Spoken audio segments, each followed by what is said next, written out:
I'd like to go ahead and field any questions either General Gould or I will try to address. What type of resources are you providing to the general firefight right now? Sure. The bulk of what we're doing in terms of support to the general firefight, we are one of the sectors that have been integrated into the incident command. Our assigned area is the point defense of the Air Force Academy. As I said, we've got 90 fighter fighters that are actively engaged in that point defense right now.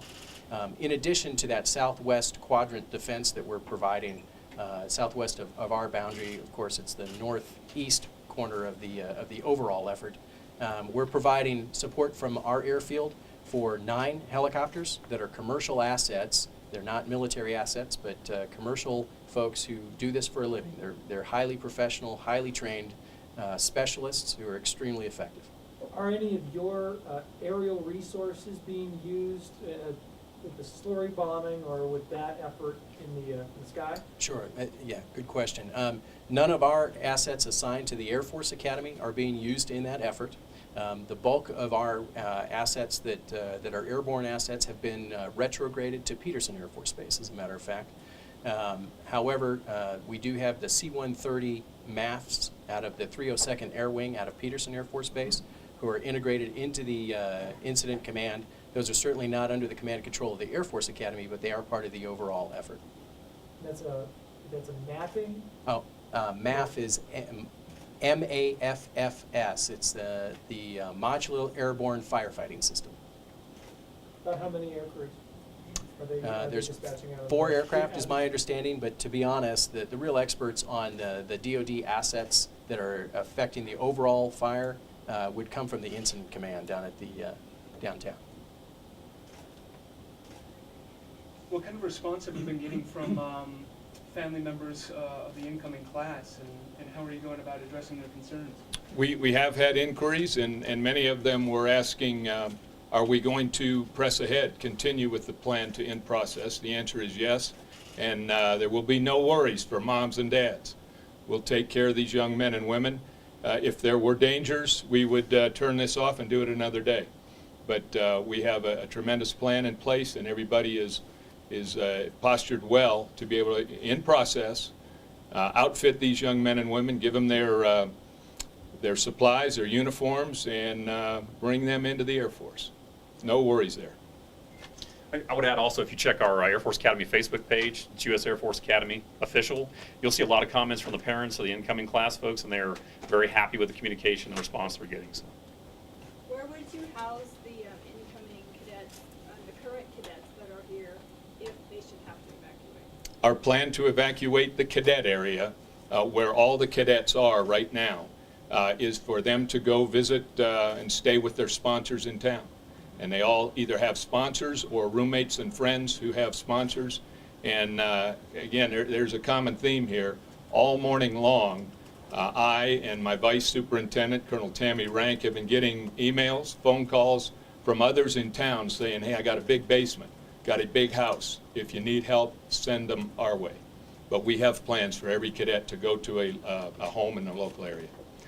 You should also understand that many of our cadets, over 2,000, are scattered around the country and around the world right now in other summer programs. So the numbers we have here is really only about half of our cadet wing.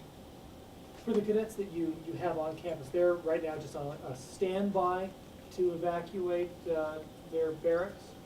There are, right now, a lot of them are in various academic programs. We have those who are here for their actual coursework that are working in Fairchild Hall in their normal classrooms.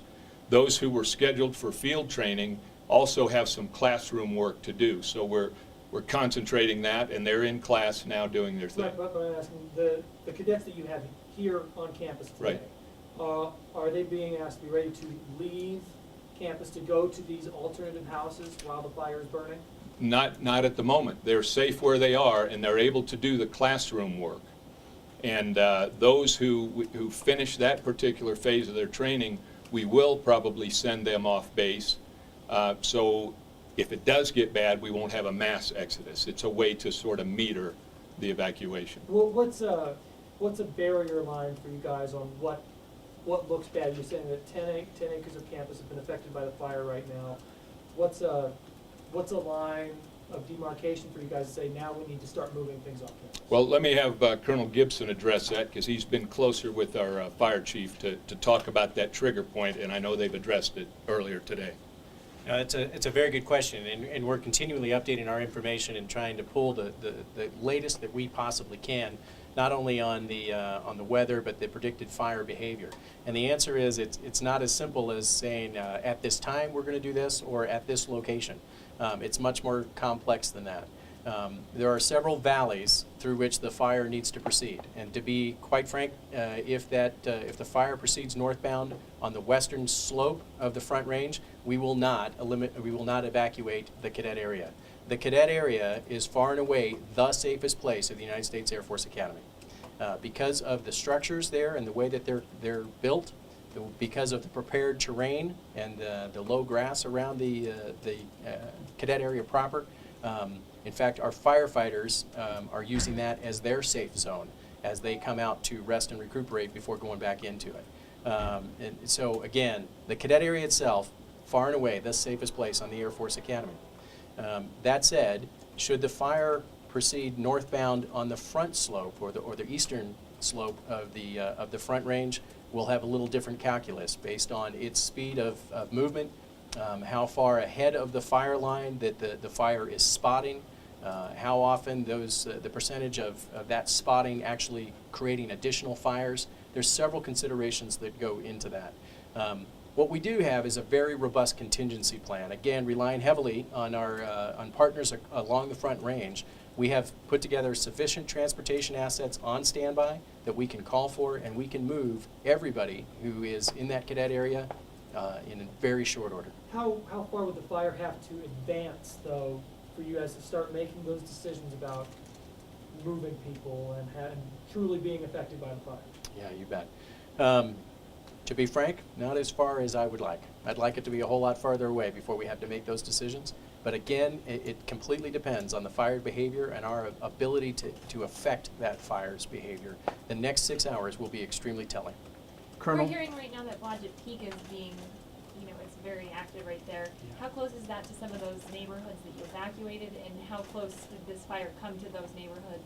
And just talk a little bit about where it's at and where it's moving right now. Blodgett Peak is approximately 200 yards from the Academy boundary, so it's extremely close.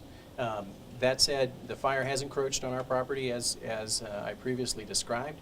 Our best estimates is it's still probably probably about a quarter of a mile from the nearest structures in the Pine Valley area, which is our southernmost housing area of the Academy. Are you hearing that Blodgett Peak is pretty engulfed right now? Is that kind of the word that you're getting? We are getting updates consistently from the Incident Command Center downtown. In fact, that's one of the best roles that they're playing for us is communication and providing information to us, which has been absolutely outstanding. Gives us the best decision quality information that we can.